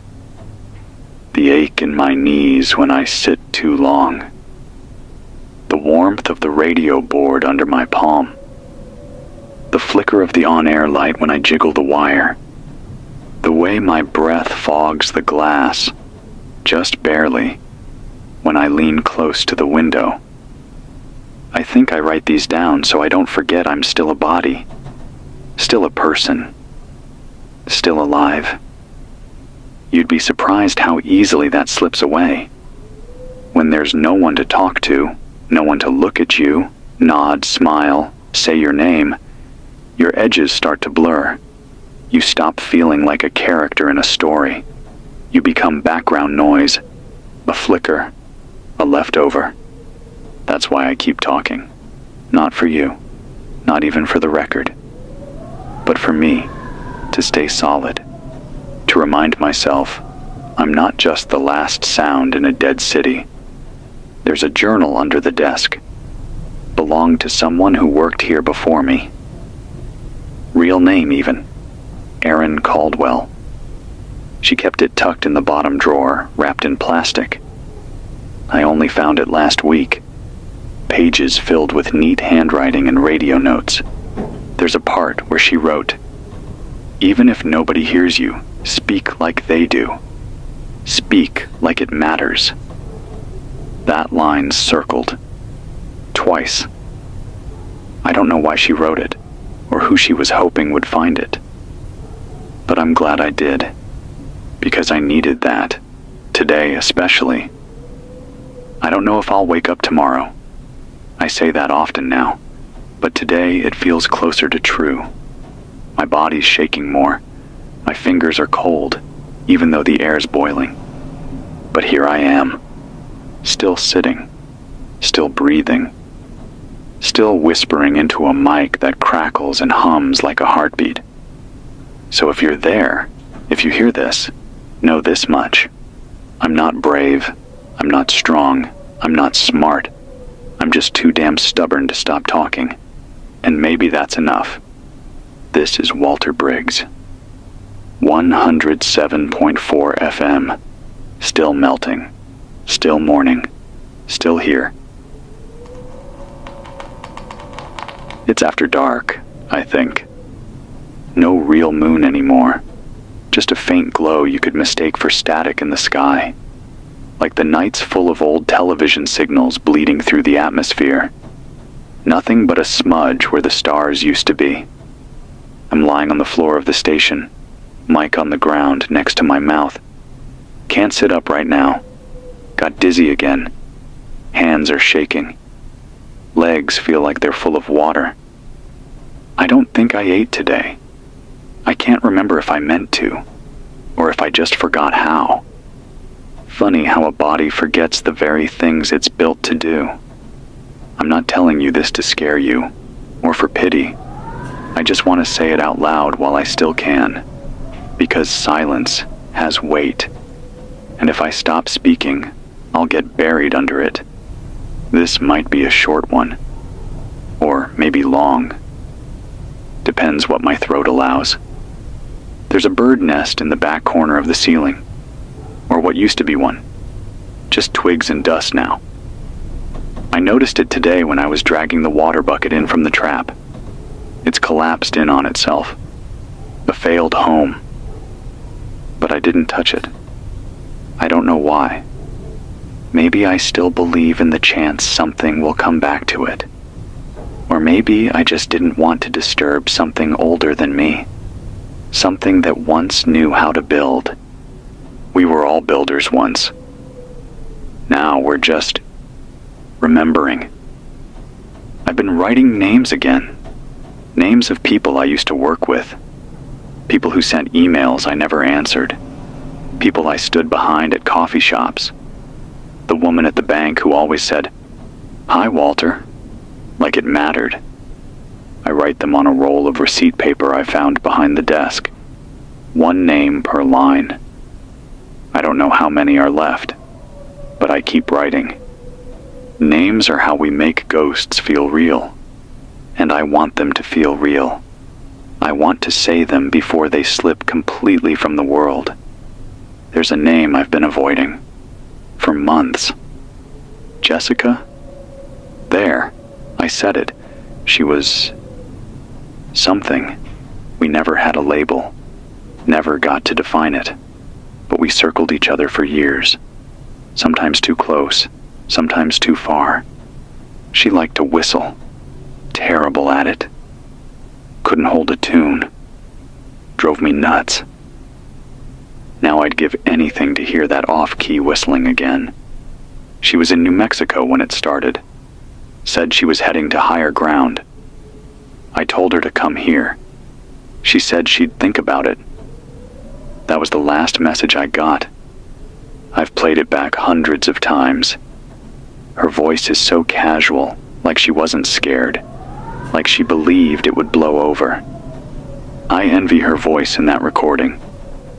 I wish I still had that kind of faith. I think about what I'd say to her now if she walked through that door. Probably nothing clever, just, hey. Sometimes that's all you need. If you're out there, Jessica, I'm still here. I hope you are too. There's this piece of glass on the floor near the old transmitter. A triangle shard, probably from the broken window above it. When the light hits it just right, it flashes a little rainbow onto the wall. I sit and watch it when the generator's on. 5 minutes, sometimes 10. That's my entertainment now. The world has shrunk to moments.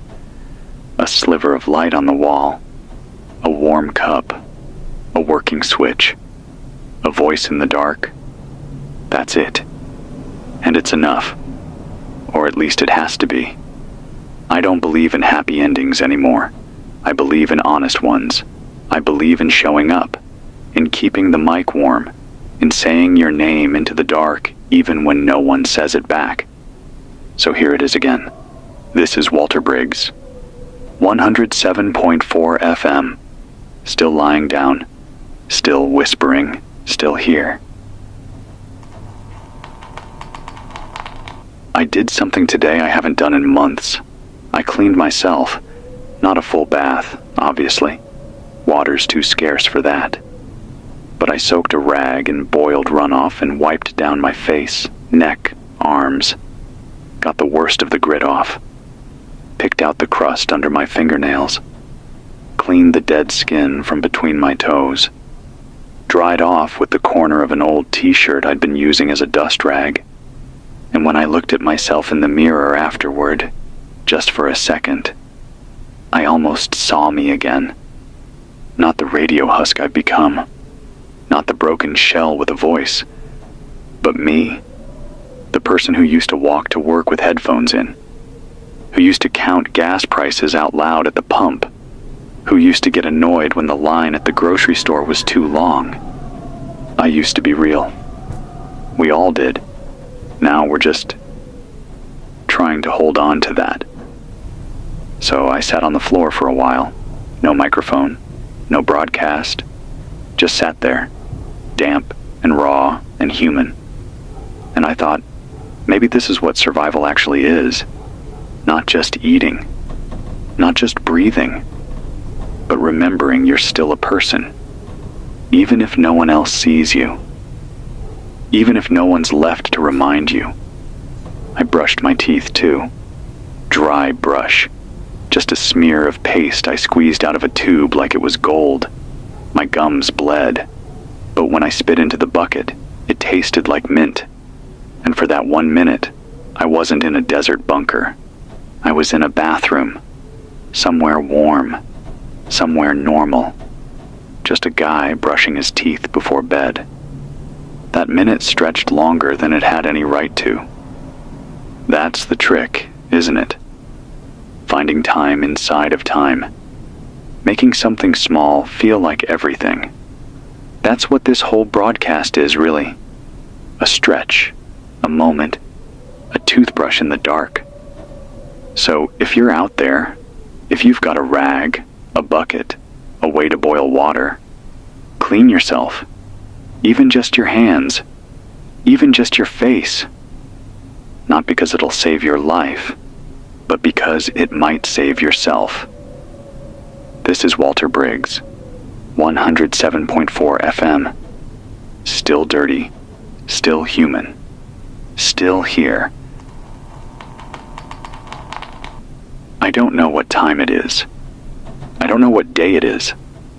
All I know is that I'm still talking. And the mic is still warm. That's all that matters now. The sandstorm hit last night. I didn't even hear it coming. Just woke up to the whole station shaking like it was being pulled underground. The wind was screaming, loud enough to rattle the light fixtures out of the ceiling. Dust poured through the vents, through the door frames, through cracks I thought I sealed months ago. Everything's coated now. The studio, the equipment, my lungs. I spent most of the night under the desk with a damp cloth pressed over my mouth, trying not to cough my insides out. I must have blacked out for a few hours because when I opened my eyes again, the sun, or whatever's left of it, was bleeding through the haze. I think the tower's still standing. I haven't gone out to check. If it's down, I'll know soon enough. My voice won't go anywhere but back into my own ears. But I think it held. The generator didn't. I had to fix it again this morning. Another pebble jammed in the intake. Same as last time. It's like the desert's trying to kill it one grain at a time. I don't know how many more repairs I have left in me. I'm tired. Not in the way people used to say when they had a long day at work. I mean real tired. Bone deep. Cell deep. Like my body's forgetting how to run. But I keep drinking water. Keep chewing through what's left of the dry beans.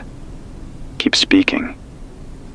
Because if I stop, there's nothing left. I tried reading today. An old paperback I found shoved behind the console, torn in half, pages missing. Some kind of detective story. Didn't matter. I couldn't focus. The words slipped past me like sand in a sieve. So instead, I stared at the wall for hours. Just let my eyes blur. Tried to imagine a place with grass. A place with wind that didn't cut your skin open. A place where you could hear birds. Do you remember birds? I do. I remember sitting on my apartment balcony with a cup of bad coffee, watching them hop along the railing. Sparrows. Tiny things. Always arguing. Always watching. Sometimes they'd dive bomb each other over crumbs I left on purpose. They made the mornings feel full, like the world had plans. Now I'd give anything just to hear one sing. That's the strange thing, what you end up missing. Not the big stuff. Not the concerts, or the parties, or the vacations. It's the small stuff. The clatter of cutlery in a diner. The smell of warm laundry. The way a stranger nods at you in passing, like you're both part of the same story. I think that's what I miss most, being part of something. Out here, it's easy to forget you were ever connected to anything. That's why I talk. That's why I press this button and let my voice ride the airwaves like it still matters. Because if someone, somewhere, hears it, just for a second, then I'm not erased yet. I boiled the last bit of clean water this morning. Filter's clogged. I'll have to make a new one if I can find enough charcoal. The last bag was burned weeks ago. Might try the old wood from the supply closet floor. If it's dry enough, maybe I can char it. You start learning these tricks after a while. Stuff they never taught you in school. How to purify piss with a plastic bottle. How to scrape mold off bread and still eat it. How to stitch a shirt closed with radio wire. The apocalypse doesn't make you smart. It makes you practical. I used to think survival was about gear, about having the right tools. Now I think it's about being willing to look stupid, doing something that might keep you breathing. I've taped this mic together 5 times. Used duct tape, packing tape, one time a piece of chewed gum. And here we are, still broadcasting, still proving that sometimes desperation is more powerful than design. I haven't seen a face in, I don't know, months? I've forgotten what it's like to see someone blink at you, to hear a voice you didn't imagine, to smell breath that isn't yours.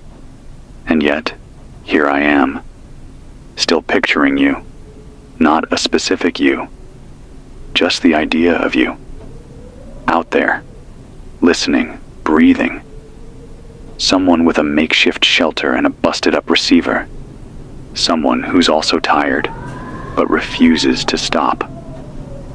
That's who I'm speaking to now, not the past, not the future, just you, right now, alive, still here, like me. This is Walter Briggs, 107.4 FM, still coughing, still breaking, still here.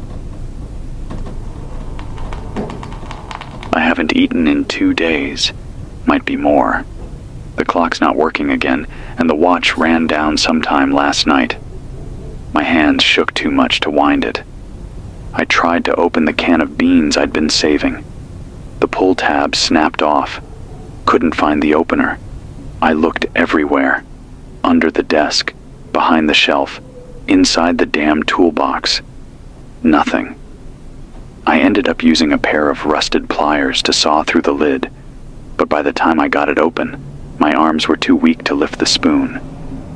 So I sat there, just stared at the beans like they were on the other side of a glass wall. Eventually I ate a few with my fingers. Tasted like salt and metal. I kept them down, mostly. Still here. That's the phrase now. That's all I've got. Still here. I keep thinking about how people used to talk about being off the grid, like it was a weekend hobby. Some cute survivalist fantasy. Like they were going camping with better branding, solar chargers and mason jar lanterns. We're not off the grid. The grid doesn't exist anymore. What's left is improvisation. A mic held together with string, a notebook full of names, a room with dust in every corner and silence crawling through the walls. I haven't heard the wind in almost 2 days, which scares me more than the storms. At least when the wind howls, it means something's still moving out there. This quiet, it feels final, like the world's breath ran out. I was outside earlier, not for long, just to move a sand drift that was blocking the emergency hatch, and I saw tracks, not animal, human, barefoot, one set, leading toward the hill, away from the station. The prints were shallow, small, like a kid's, but they were fresh. Didn't belong to me. I don't know what to make of it. I yelled, called out. Nothing answered. I followed the tracks for a while, maybe 50 paces. Then they vanished under a patch of dried scrub. I stood there for a long time, listening, waiting, and then I came back. I still don't know if I imagined them. Could have been hallucination. Could have been old. But I don't think so. I think someone passed through. Maybe yesterday. Maybe this morning. Maybe they were scared. Maybe they didn't want to be seen. But I want to believe they're still nearby. That someone else is breathing this air, eating beans with their hands, waking up scared and talking to themselves and fighting like hell not to forget their own name. So if you're hearing this, whoever you are, I saw your footprints. I know you exist. And if you want shelter, if you want a voice, I'm here. The door's unlocked. I won't ask questions. I won't say anything if you don't want me to. Just come in. There's a cot, a little water, half a can of food. It's not much, but it's something. And something is rare these days. I thought I'd forgotten how to hope. Turns out all it takes is a footprint in the dirt. This is Walter Briggs, 107.4 FM. Still watching, still waiting, still here. came back last night. It didn't scream like it used to. Just whispered through the cracks, low and steady. It sounded almost patient, like it was waiting for me to sleep so it could carry me away. But I didn't sleep.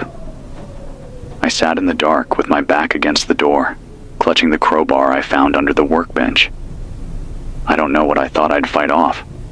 The wind? A ghost? The kid whose footprints I saw yesterday? But nothing came. No knock, no shadow, no more tracks. Just the wind. Just me. Just this voice. Still here. I tried calling out again this morning. Just stepped outside, cupped my hands around my mouth, and shouted. One word. Hello? It bounced back at me off the sandbanks and broken antenna wires. Not even the echo sounded human. Still no sign of whoever made those footprints. I looked again, traced the edges. They were real. I'm sure of it now. I didn't dream them. But whoever it was, they're not here now. And I don't know if that makes me more relieved or more hollow. I sat in the broadcast chair for hours today without speaking, just staring at the wall. Mic was live, power was on, but I didn't say anything. There's a limit to what a person can say before the words start to taste like ash.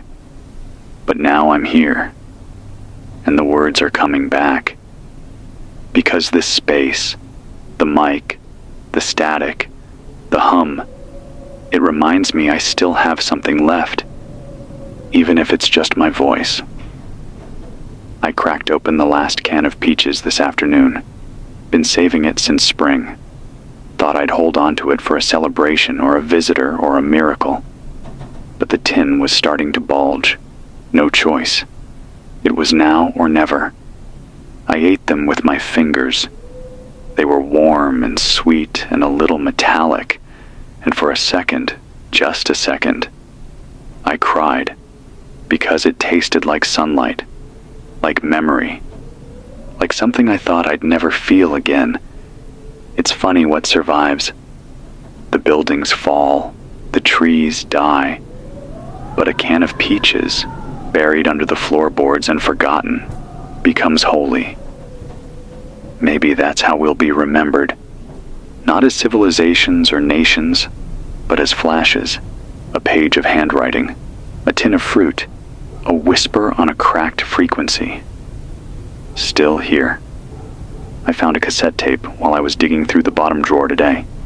Just labeled Road Trip. Nothing else. Pop music mostly. Static. But in the middle of it, about 20 minutes in, a voice. A man laughing. Jess, turn it up. This one's ours. Then a woman humming. A moment of life frozen in tape. I played it 3 times. Not because I knew them, but because I wanted to. I wanted to believe they were real people, with real joy, on a real road, in a real car, with the windows down and the world still full. That tape is in the deck now, spinning as I speak. Their voices behind mine, their laughter in the background of this silence. Maybe that's what we all are now. Ghosts layered over ghosts, trying to speak louder than the static. I haven't seen a working light in days. Not the solar lamp, not the console board, not even the on-air bulb. It flickered once, then died. I pressed it with my thumb, tapped it, swore at it. Nothing. But the mic still works. That's enough. I can't see you, but I can feel the shape of you in my head. A person, huddled over a cracked radio, in the back of a car, in the bottom of a ravine, on a rooftop somewhere, wrapped in cloth and grit, breathing, trying. That's who I talk to now. Not the world, just the person, just the one who's still here, like me. This is Walter Briggs, 107.4 FM, still whispering, still dreaming, still here. I think I passed out. Not sleep, not rest. Just blacked out, somewhere between the sentence, "I should eat," and actually doing it. Woke up on the floor beside the desk, mouth full of dust, head pounding, tongue stuck to my cheek. I must have hit something on the way down. There's blood in my hair and a cut along my eyebrow. I'm fine. I'm not. But I'm here. Still breathing. Still functional enough to flip the switch. Still able to talk. That counts. I'm sipping the last of the water from the jug. It's warm and tastes like metal and cloth, but I boiled it yesterday and filtered it twice, so it won't kill me. At least, not quickly. I keep a little tally in my notebook. Days I've gone without speaking to another human in real time. We're past 3 digits now. I stopped counting after 107. Somewhere after that, it felt wrong to give silence a score. I haven't seen any more footprints. No shadows. No signs. Just sand. It presses in from every side.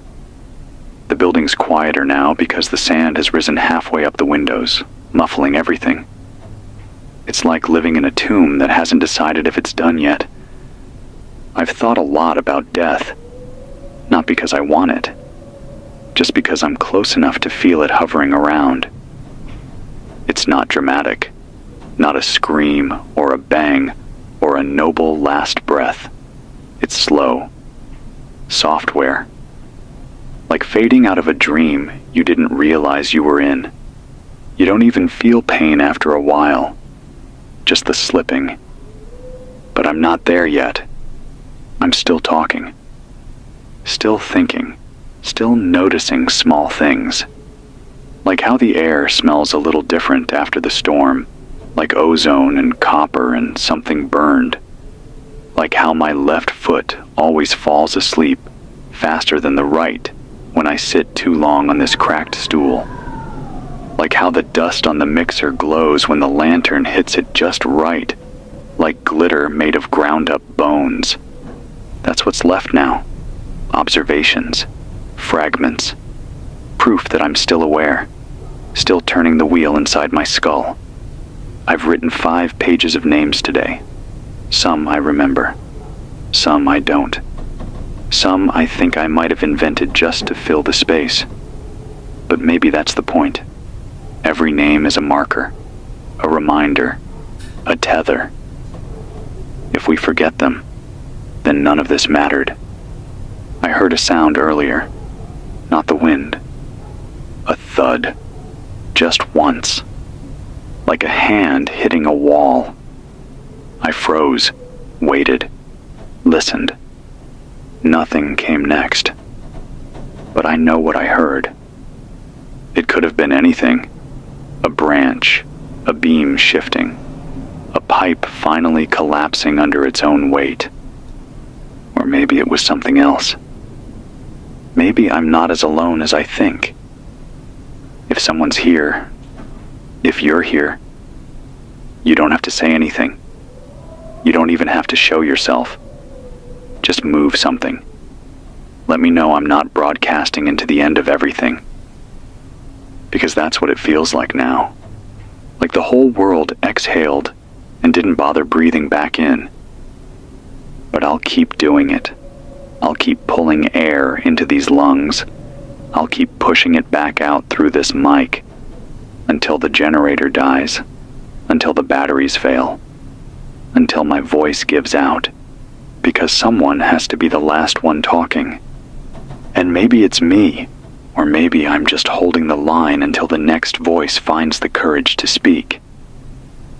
Either way, the station's still warm, the signal's still lit. This is Walter Briggs. 107.4 FM. Still cracked. Still calling. Still here. I tried to stand up too fast this morning and went straight to my knees. Legs gave out like matchsticks. Everything spun. I stayed there for a while, forehead against the cold floor, breathing through the pain. Thought I might pass out. Thought maybe that was it. But eventually the dizziness passed and I crawled over to the desk, one hand in front of the other, like I was dragging myself through mud. Didn't even reach for the mic first. Just sat there for a long time, knees pulled to my chest, listening to the silence. It's a heavy kind now. Not peaceful, not comforting, just dense. I think I understand now what it means to be hollow. Not sad, not broken, just emptied. But even hollow things can echo. So here I am, voice still carrying, still bouncing around this ruined little studio like it means something. I heard something yesterday, not a thud, not a storm, a voice. For a second, a whisper, maybe half a second long, over the static. It was on frequency 94.3, just a fragment. A woman. Couldn't tell what she said. Could have been help. Could have been wait. Could have been nothing. But I heard her. I swear it. I flipped every switch, adjusted every dial, tried to catch the signal again. Nothing. But now I keep checking every hour, scanning through the frequencies. Just in case. Because hope is a parasite. Once it gets in your blood, it never leaves. And I don't know whether to curse it or thank it. But I'll keep listening. Because if someone's out there, I want them to know they're not screaming into nothing. Same way I hope I'm not. This is Walter Briggs, 107.4 FM. Still listening, still hoping, still here. Still no signal. Checked every band, twice, 3 times. But I'm not giving up on it. That voice was real. And even if it wasn't, the feeling it gave me was, that matters. I've spent so much time talking lately, I forgot what it means to listen. But that's what I'm doing now. Sitting here, mic on, headphones cranked, scanning the band like it's 1999, and I'm trying to catch a pirate station playing real music again. Except now, I'm not looking for music. I'm looking for proof. Proof that someone else is out there doing the same thing I'm doing. Sitting in a dead building with a live mic, daring the world to speak back. I left the back door propped open this afternoon, just a crack. Let the breeze roll through the station, stir the air a bit. Dust spun in lazy circles across the floor like it was dancing. And for a second, I thought, what if someone walks through that door? Just appears. Doesn't say anything. Just walks in and sits down. And we don't even have to talk. We just know. Know we're still here. 2 people. 1 room. No audience. Just breath and silence, and the warmth of shared presence. It almost made me smile. Almost. I'm rationing the tapes now. I don't have many left, and the batteries are starting to fail. I rotate them between the recorder and the flashlight, trying to squeeze a little more life out of each. That's all we're doing now. Squeezing life out of dying things. And maybe that's noble. Or maybe it's just what we do when we can't let go yet. I'm not ready to let go yet. So if you're listening, if you're turning a dial somewhere, or shouting into a broken CB radio, or whispering into a rig made of duct tape and stubbornness, know this. I'm listening too. I heard you once. And I'm not stopping until I hear you again. This is Walter Briggs, 107.4 FM. Still waiting, still tuned in, still here. I think this may be the last tape. I found it in the very bottom of the old supply locker, unlabeled, still sealed in its plastic sleeve. A backup of a backup, probably. The kind you never expect to need.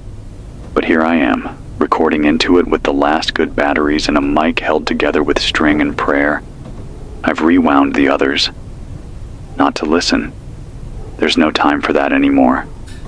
But just to feel the weight of them in my hands. Proof that I've been here. That this station wasn't empty. That I wasn't a ghost shouting into static. They're heavy, you know? Not physically. Just spiritually. Full of my voice, my breath, my memories. A record of every time I refused to stop. I'll leave them all here, on the shelf behind the mixer. Lined up, labeled, waiting. In case someone comes. In case someone survives. In case this wasn't all for nothing. I haven't eaten today. Or yesterday. I think. The last of the water was gone before sunrise. I boiled what little I scraped from the trap liner, but it was barely enough to wet my lips. I'm not scared anymore. Not in the way I used to be. Now, it's more like a fading, a letting go. Like the world is slowly backing away, and I'm the last person still standing at the door, trying to wave it down. I've made peace with that, because I know I didn't stay quiet, and that matters.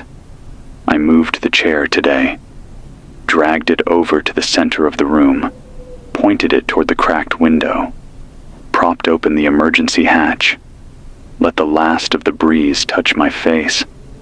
Just wanted to feel something other than the dry air inside my lungs. I'm wearing what's left of the good clothes, cleanest shirt I had, jeans with only one tear in the knee, the old flannel from the back of the filing cabinet. I don't know why. Maybe I just didn't want to feel like a corpse yet. I wrote a note, taped it to the console.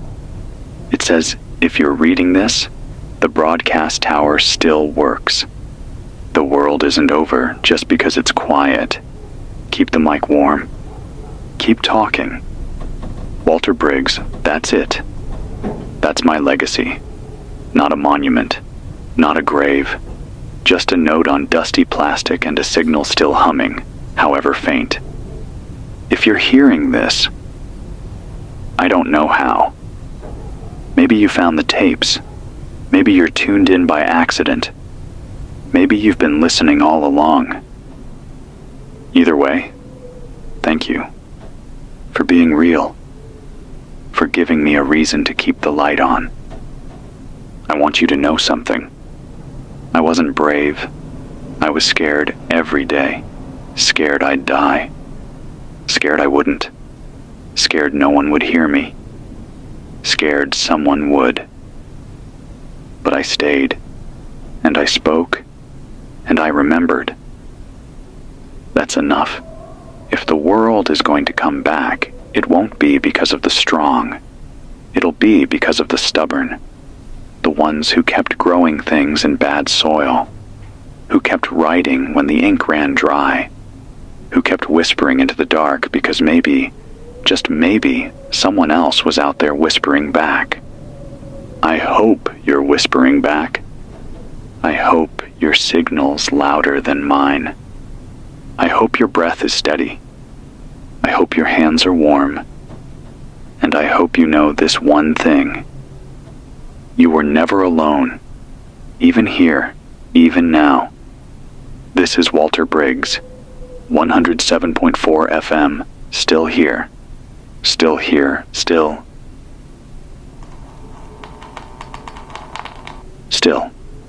Still. It's quiet now. I think I slept. Or maybe I just drifted.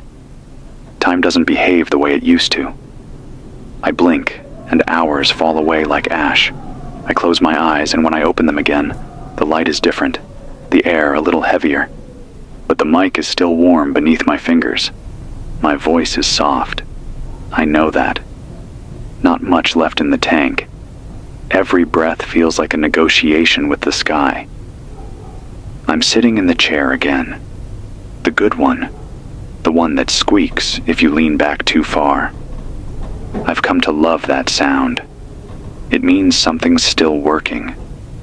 The studio is still. The tower hums. And somewhere out there, I like to believe the signal is still pushing through the haze. There's no new news to share. No supply drops. No safe zones. No governments. No calls. Only one thing. This matters. You matter. I've said that before, I know. Probably 100 times across these tapes. But it's true. You. Whoever you are, wherever you are, whether you've lost everything or found something worth holding on to, you matter. The dust didn't take that from us. Not yet. I went through every tape today. Just touched them, one by one. Lined them up neatly. They cover the shelf now, end to end. Some labeled, some smudged. But they're all stories. All breath. All me. All us. I didn't have much in the end. Just a voice. A little power. And time I never expected. But I filled it. Every minute I could, I filled it with this. With sound. With memory. With presence. That's all we ever really have. Presence. The choice to show up. To stay. To speak when we could go silent. I'm not afraid anymore. Not of death. Not of being forgotten. Because if even one person finds these words and says them out loud again, just once, then I'll still be here. You get that, right? You're not alone. Not if you're listening. Not if you remember. And maybe, someday, someone will rebuild this place. Wipe off the knobs. Fix the antenna. Turn the power back on. Maybe they'll find the tapes and hear a stranger talking about canned peaches and cracked windows and off-key whistling. Maybe they'll laugh. Maybe they'll cry. Maybe they'll understand. And maybe they'll start broadcasting again. Not because the world asked them to, but because it's what we do. We speak.